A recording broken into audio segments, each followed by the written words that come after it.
सर्वस्नेही मुन्नी बहन व्यक्त कर रही हैं 40 साल के दादी जी के सानिध्य के पलों में से कुछ चुने हुए अनुभव। प्यार की मूरत। सन 1967 में जब साकार बाबा से मिलन का पुनीत अवसर मुझे मिला तो उन्होंने वरदान दिया कि इस बच्ची को बाबा मधुबन में ही रखेगा और ये बाबा का भंडारा स्टॉक संभालेगी। मई 1969 में जब कन्याओं का प्रथम प्रशिक्षण कार्यक्रम चला तो उसमें मैं शामिल हुई और इस कार्यक्रम के बाद प्यारे बाबा के वरदान को साकार करते हुए मीठी दादी जी ने मुझे यज्ञ का स्टॉक संभालने की जिम्मेदारी सौंप दी। दादी जी प्यार की मूरत थीं। मैंने जब उनको पहली बार देखा था तभी से दिल का स्नेह बड़ी गहराई तक उनसे जुट गया। दादी जी मुझे लवली बेबी कहकर संबोधित करती थीं। उनका ये लाड़ प्यार भरा संबोधन मेरे दिल को छूता था। मैं उनके करीब आना चाहती थी, इसलिए रोज रात्रि को गुड नाइट करने जाती थी। वे मुझे बाहों में समाकर मुरली पढ़ती रहती थी और फिर कहती थी, लवली बेबी गुड नाइट। सेवा ही मेवा है। दादी जी का सानिध्य पाने के लिए मैं उनसे कहा करती थी, दादी जी मुझे सेवा बताइए। मुझे पहली पहली सेवा उनके हिंदी पत्र लिखने की मिली। वे स्वयं बोलती जाती थीं और मैं वैसा वैसा लिखती जाती थी। इस प्रकार मुझे उनके नजदीक रहने का परम सौभाग्य प्राप्त हुआ और मैं धीरे धीरे उनकी व्यक्तिगत सेवा भी करने लगी। कहा जाता है सेवा ही मेवा है। उनकी सेवा के बल ने मुझ में बहुत योग्यताएं भर दी। दादी जी ने मुझे अग्रलिखित मुख्य व श्रेष्ठ बातें सिखाई। आज्ञाकारी, वफादार, फरमाबरदार, ईमानदार, फेथफुल, एक बाप दूसरा न कोई, सदा एक्यूरेट, एवर रेडी और दिल की सच्चाई सफाई। इन श्रेष्ठ धारणाओं को मैंने दिल की तिजोरी में संभाल कर रख लिया, जिससे मुझ में विशेष सामर्थ्य आता गया। रोम रोम खिल उठता था। एक बार दादी जी ने मुझसे कहा, जाओ म्यूजियम सजा कराओ। मैंने मन में सोचा, मैं तो स्वयं भी ठीक से कपड़े नहीं पहन पाती हूं, तो म्यूजियम में रखे मॉडल्स को कैसे श्रृंगारूंगी। मैंने दिल की ये शंका दादी के समक्ष प्रकट की तो उन्होंने कहा, तुम जाओ, दादी कहती है तुम सजा सकती हो। दादी का ऐसा विश्वास पाकर मेरी बुद्धि विचार चलाने लगी। एक दर्जी भाई का सहयोग लेकर मैंने म्यूजियम सजाने की सेवा पूरी की और दादी जी को दिखाई। दादी जी ने मुझे बहुत प्यार दिया। इस प्रकार दादी जी आज्ञा भी देती थीं और कार्य करने की शक्ति भी प्रदान करती थीं। जैसे छोटे बच्चे को कहा जाता है, उसी प्रकार दादी जी कहती थीं, मुन्नी अभी ये काम करके आओ। वे बहुत ही प्यार से कहती थीं और उनकी इसी प्यार की शक्ति ने यज्ञ सेवा का छोटे से छोटा और बड़े से बड़ा कार्य भी हमको करना सिखा दिया। उनके नयनों से प्यार बरसता था। जब वे प्यार से मुन्नी कहकर बुलाती थीं, तो मेरा रोम रोम खिल उठता था। ये नजरें दादी की नहीं, स्वयं भगवान की हैं। दादी जी के अंग संग रहने के कारण कोई भी योग्यता पैदा करने में मुझे कोई खास मेहनत नहीं करनी पड़ी।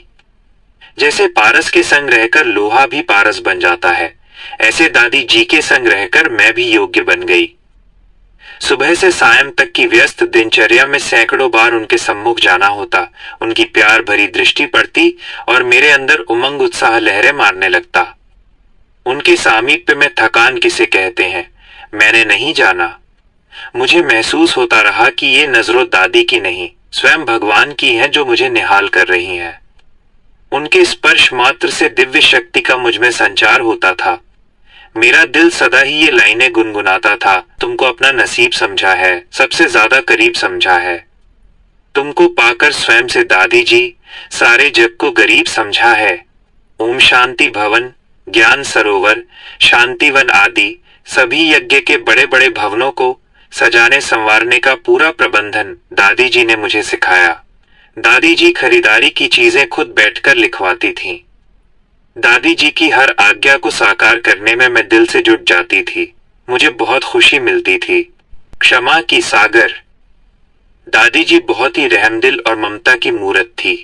कभी कोई बात चित्त पर नहीं रखती थी। मैं छोटी थी तब कोई गलती कर देती थी तो बहुत प्रेम से समझाती थी। क्षमा की सागर थी, हर गलती को भुलाकर प्रेम से आगे बढ़ाती थी। दादी जी स्वयं सदा संतुष्ट रहती थीं और उनके बोल थे, सभी यज्ञवत्स सदा खुश और संतुष्ट रहने चाहिए। किसी को कुछ भी चाहिए तो बाबा के भंडारे से उसे अवश्य मिलना चाहिए, ये उनकी भावना होती थी। निद्राजीत और अथक सेवाधारी। दादी जी को सारे ब्राह्मण परिवार से बेहद प्यार था। जो सामने आता था उसका मुस्कुराकर स्वागत करती थी, कहती थी, आओ आओ। वे निद्राजीत और अथक सेवाधारी थीं।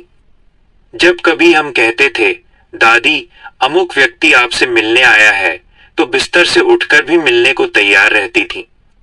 वे तपस्वी मूर्त थीं। रात्रि को 2 बजे उठकर तपस्या करती थीं। अमृत वेले का योग नियमित करती थीं।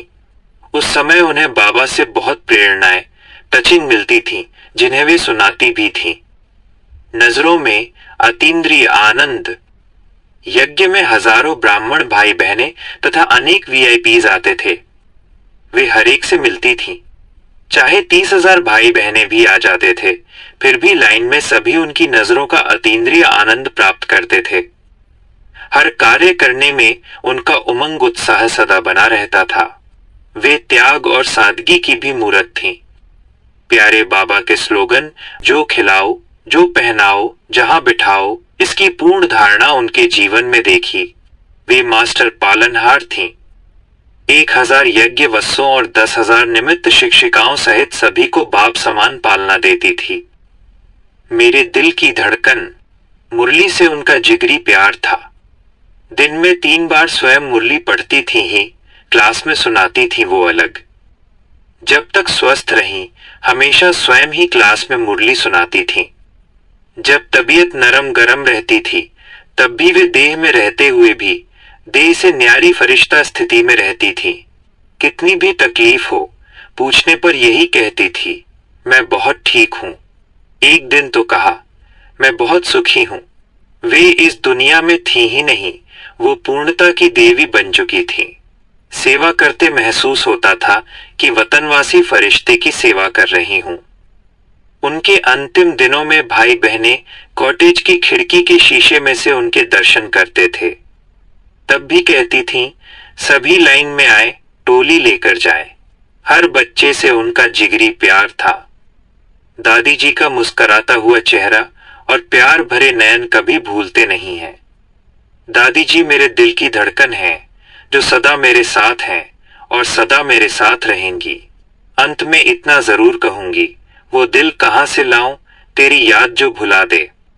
अगर आपको यह वीडियो अच्छा लगा हो तो चैनल को सब्सक्राइब जरूर करें और भी ऐसी वीडियो देखने के लिए ऊपर दिए गए बॉक्स को क्लिक करें।